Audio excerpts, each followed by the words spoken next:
अच्छा जी, अस्सलाम वालेकुम एवरीवन। आई होप कि आप सब खैरियत से होंगे। मार्केट इस वक्त बुरे तरीके से क्रैश कर रही है। बीटीसी क्रैश कर रहा है, इथेरियम और दूसरा ऑल्ट कॉइन्स तो बहुत ज़्यादा क्रैश कर रहे हैं। तो मार्केट की कंडीशंस की अपडेट है, मार्केट की क्या अपडेट है, बीटीसी की क्या अपडेट है, और जो है हमारे ऑल्ट्स क्या करेंगे, ऑल्ट्स की क्या अपडेट है, क्या बेयर रन आ गया है। बहुत सारे लोग परेशान हो चुके हैं बिल्कुल ही। और वाकई ये जो कंडीशन है बड़ी ख़तरनाक कंडीशन है। और स्पॉट में फ़िलहाल जितने भी लोग होंगे ऑल्ट्स में, वो तकरीबन सारे लॉस में बैठे होंगे इस टाइम पे। तो ख़ास तौर पे मैं अपडेट दे रहा हूँ अभी बीटीसी के हवाले से, बीटीसी, इथेरियम और जितने भी हमारे ऑल्ट्स हैं। तो बीटीसी फ़िलहाल, बीटीसी का जो ये लेवल था, जो हमारा लास्ट लेवल था 89,000 का, वो बीटीसी ने ब्रेक कर दिया। लेकिन बीटीसी ने यहाँ पर एक विक मार के जो है वो रिकवरी दे रहा है। अब ये जो 3 लाइन्स मैंने लगाई हुई हैं, ये हमारी बहुत स्ट्रॉन्ग सपोर्ट्स हैं, जिसको मैं 4 आवर का दिखाता हूँ आप लोगों को। तो ये देखो, ये वाला लो, ये वाला लो, ये वाला लो, ये तीनों ही इम्पॉर्टेंट लो है। और जब तक ये तीनों लो हमारे पास हैं और सस्टेन कर रहा है बीटीसी इससे ऊपर, तो हम लोगों को ज़्यादा परेशान होने की ज़रूरत नहीं है, अनटिल एंड अनलेस हम लोग इसको ब्रेक कर दें। ठीक है, अब डेली पे दिखाता हूँ मैं आप लोगों को। ये देखो, यहाँ से ये सपोर्ट ले रहा है, लेकिन डेली पे जो है हम लोग की डेली क्लोजिंग जो है वो यहाँ पर एटलीस्ट होनी चाहिए 91,000 पे, या इससे ऊपर 88,000 से। तो हम लोग थोड़ी रिकवरी की जो है वो उम्मीद रखेंगे। नहीं तो हमारे पास अगर ये 85K का जोन भी टेस्ट हो जाता तो कोई हमें हैरानी की बात नहीं है। अगर 85K टेस्ट होके हम लोग रिकवरी दे देते हैं। अगर इससे नीचे क्लोजिंग हो जाती है हमारी डेली की, तो जो है हमारे पास लेवल्स बचेंगे ये वाले, जो कि मैं मार्क करके दिखा देता हूँ आप लोगों को।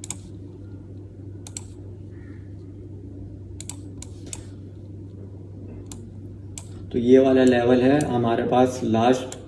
अगर हमने इसको सस्टेन किया, इस लेवल को सस्टेन किया, तो हम लोग जो है वो एक्सपेक्ट करेंगे कि बुल रन चलेगा। नहीं तो अगर हम इसको ब्रेक करके हम लोग यहाँ डेली या वीकली कैंडल क्लोज करते हैं यहाँ नीचे 70K से नीचे, तो जो है वो हम एक्सपेक्ट कर सकते हैं कि बेयर रन आ चुका है। ठीक है, तो ये फ़िलहाल जो है ये अपडेट है। हम उम्मीद करेंगे कि यहाँ से जो है वो बीटीसी रिकवरी दे दे, नहीं तो 85K, और यहाँ पे भी एक छोटी मोटी जो है वो हम लोग सपोर्ट ले सकते हैं 83K तक।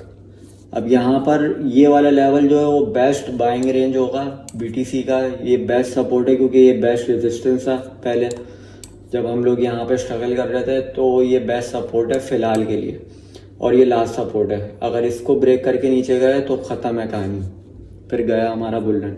अच्छा, ये लेवल क्यों ज़रूरी है? ये बीटीसी का सीएमई गैप यहाँ पर भी है, जो कि इतना कोई ख़ास है नहीं, लेकिन मोस्ट ऑफ द टाइम ये फेल हो जाता है, जो कि मैं पहले भी बहुत बार इसके बारे में कह चुका हूँ। तो ये वाला हमारा जो है सीएमई गैप है, ठीक है, 80K से लेके 77,000 तक। और हमारे लेवल्स कुछ यही बन रहे हैं कि 77 से 73 तक हमारी जो है वो स्ट्रॉन्ग सपोर्ट है, जहाँ से मोस्ट लाइकली है कि हम लोग रिकवर कर जाएंगे अगर ये सपोर्ट हमारी 85K से नीचे क्लोजिंग हो जाती है बीटीसी में। और ये सीएमई गैप का मैं इसलिए बता रहा हूँ क्योंकि सीएमई गैप आप लोग यहाँ पे देखो, ये हमारे पास ये गैप था सीएमई गैप का, और उसके बाद हमारे पास ये गैप हुआ। तो ये आके यहाँ पे मार्केट ने फिल किया इस गैप को, और जो है फिर अपनी कंटिन्यूशन करी। सेम यहाँ पे भी सीएमई गैप है, और ये भी मार्केट ने विक मार के फिल किया। और इससे पहले भी यहाँ पे सीएमई गैप था, तो यहाँ से मार्केट ने हमारा सीएमई गैप फिल किया है और उसके बाद अपनी कंटिन्यूशन करी है। सेम यहाँ पे भी सीएमई गैप है और वो रिकवर हुआ है हमारा। तो ये चीज़ें बड़ी इंपॉर्टेंट है, इस चीज़ को देखा करो। अब यहाँ पे भी मार्केट ने सीएमई गैप जो है वो अपना क्रिएट कर दिया है, तो हो सकता है कि हम लोग इस जोन को रीटेस्ट करें दोबारा। डायरेक्ट हम लोग स्ट्रेट अवे नीचे नहीं जाएंगे। तो फिलहाल के लिए बीटीसी अच्छा डम क्यों हो रहा है, इसकी रीजनिंग सुन लो कि सीपीआई डेटा जो है हमारा, जो इन्फ्लेशनरी डेटा है कि क्या महंगाई चल रही है यूएस में, वो हमारी अच्छी नहीं आई थी। उसके बाद से मार्केट ने बहुत ज़्यादा हमारा टाइम पास यहाँ पे किया है, और उसके बाद जो है मार्केट ने ब्लीड किया। तो जब तक कॉन्फिडेंस नहीं आएगा इन्वेस्टर्स का इसमें, तब तक हम लोग एक्सपेक्ट नहीं कर सकते कि मार्केट कोई ख़ास मूव दे दे। अभी मार्च में हमारे इंटरेस्ट रेट्स का फैसला आना है और सीपीआई भी है, तो हम लोग एक्सपेक्ट करें कि अगर वो अच्छा आ जाए तो फिर कुछ रिकवरी बनती है, वरना हम लोग जो है वो हो सकता है कि हम लोग इन लेवल्स को टेस्ट करें 75 के से 76 वाले लेवल्स को। ये लेवल्स बड़े स्ट्रॉन्ग हैं और यहीं पे लास्ट बाइंग बनती है। अगर इसको ब्रेक किया तो इट्स ओवर। और ऑल्स हमारे बहुत ज़्यादा ब्लीड हो रहे हैं। इथेरियम जो है वो बहुत ज़्यादा नीचे गिर रहा है। इथेरियम की जहाँ तक मैं बात करूँ, इथेरियम जो है वो इस लेवल से ब्रेक किया और इथेरियम का ये मोस्ट स्ट्रॉन्ग लेवल है ये वाला $2000 वाला। और जैसे कि मैंने बताया था पहले अपनी वीडियो में, टिकटॉक पे वो पोस्ट हुई हुई है कि हम इस लेवल को जो है, इसने जो ये विक मारी है यहाँ पर, तो ये हम लोग विक फिल करेंगे और ये विक फिल होना ज़रूरी है। और मैंने कुछ ऐसे कहा था कि हम लोग ऐसे विक फिल करेंगे या तो यूं, और फिर हम लोग जो है वो रिकवरी कर लेंगे, या तो ऐसे रिकवरी करेंगे या तो वी शेप रिकवरी इसे कहते हैं कि हम इस विक तक पहुंचेंगे और हो सकता है कि हम लोग थोड़ा इससे नीचे भी जा सकते हैं 1950 तक, और फिर हम लोग रिकवरी दें। सेम पैटर्न सारे ऑल्ट्स में है हमारे। यहाँ पे भी ये चीज़ देख लो, ये मैंने भी सेशन किया था उसमें मैंने बताया था बाकायदा कि ये जो विक है डॉट पे भी ये देख लो कि आधी विक फिल हुई है, आधी हो सकता है कि हम लोग और फिल करें या इससे नीचे जाके हम लोग रिकवरी दे दें। तो ऑल्ट्स में अच्छा मोमेंटम है, ऑल्ट्स में बहुत अच्छी बाइंग चल रही है इंस्टीट्यूट्स की। तो ऑल्ट्स में सिर्फ एक्यूमुलेट करना है हम लोग, और कुछ भी नहीं करना है। और क्वालिटी ऑल्ट्स में घुसना है, नैरेटिव वाले ऑल्ट्स में घुसना है। उल्टे सीधे ऑल्ट्स में मुझे नहीं लगता कि अब जो है हम लोग अच्छी रैली पकड़ सकेंगे। इसलिए ये ब्लू चिप कॉइन्स होते हैं, ये जो बहुत ट्रस्टेड कॉइन्स होते हैं, इसलिए इसमें एंट्रीज लो। इथेरियम की अच्छी बाइंग हम लोगों ने पहले करी थी इस वीक पे, तो जिन्होंने नहीं करी उनके पास अच्छी जो है वो अभी अपॉर्चुनिटी है, वो बाय कर सकते हैं। अदर्स की डोमिनेंस जो कि हमारे बाकी ऑर्ड्स की है, उसमें मैंने सपोर्ट का बताया था, ये वाली जो कि हमारा डबल बॉटम और डबल लो जिसे कहते हैं वो बना था। तो हो सकता है कि हम लोग यहाँ से भी सेम रिकवरी थोड़ा सा और नीचे आके, तो टेक्निकल्स ये कह रहे हैं कि थोड़ा सी मार्केट और नीचे आनी चाहिए ऑर्ड्स की, और उसके बाद से हम लोग रिकवरी देंगे। इतने में अगर BTC 85K पे आ जाता है तो हम लोग को शॉकिंग नहीं होना चाहिए, बिल्कुल भी, हमारे लिए बिल्कुल भी शॉकिंग नहीं होना चाहिए ये चीज़।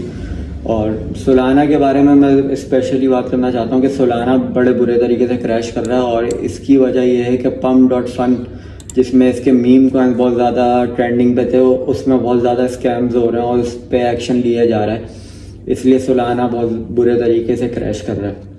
और उस मीम कॉइन में बहुत ज़्यादा जो है लोग इन हैं और बहुत ज़्यादा लोग अपने पैसे गंवा रहे हैं, इसलिए इस सोलाना पे जो एक्शन लिया जा रहा है इस वजह से सोलाना बहुत बुरे तरीके से, और ये भी एक मेजर इंडिकेटर है जिसकी वजह से हमारे ऑल्ट्स बुरी तरीके से ब्लीड कर रहे हैं। और ये लिंक वगैरह ये सारे ब्लीड कर रहे हैं। लिंक बहुत अच्छी जगह पर है, लिंक हम लोग एक्यूमुलेट कर सकते हैं, लिंक और डॉट। बाकी देखो भाई, जो भी हो हम लोग को नज़र रखनी है मार्च और अप्रैल में, क्योंकि हमें एक लास्ट टॉप तो मिलेगा, ठीक है। अगर वो हमें मार्च या अप्रैल में नहीं मिलता फिर हम लोग को आगे जाके मिलेगा, और लास्ट हम लोग को दिसंबर तक मिल सकता है टॉप। बाकी वी होप कि हम लोग जो है बेयर रन में दाखिल ना हो। 72 के अगर ब्रेक होता है नीचे तो जो है वो कहानी ख़राब हो जाएगी। और इसकी हालत बड़ी बुरी है इस टाइम पे, और BTC थोड़ी बहुत रिकवरी दे रहा है, तो अगर यहाँ से रिकवरी मिल जाती है हमें तो हमारे लिए बेस्ट होगा, और ये भी बेस्ट ऑप्शन है। अगर पहले से बाइंग करी हुई है ऑल्ट्स में, तो ख़ास तौर पे आप लोगों ने, तो ऑल्ट्स में अब बाइंग नहीं करना जब तक मैं कॉल ना दूँ कि ऑल्ट्स में हम DCA करेंगे, तब तक आप लोग ऑल्ट्स में DCA नहीं करो।